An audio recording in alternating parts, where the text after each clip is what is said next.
केही दिन यस्ता आउँछन् जहाँ बिहान आँखा त खुल्छ तर उठ्न मन लाग्दैन।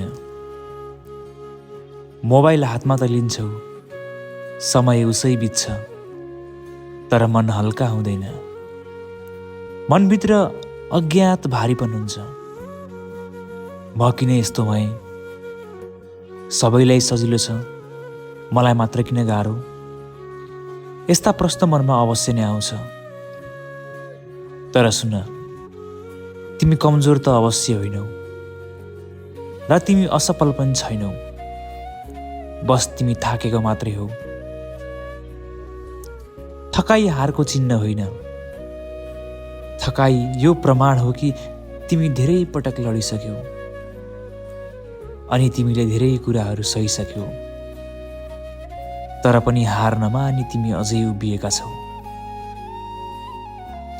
सबै मान्छे थाक्छन्, फरक यति हो कोही बिचमै रोकिन्छन् त कोही अलि सास फेरेर फेरि हिँड्न थाल्छन्।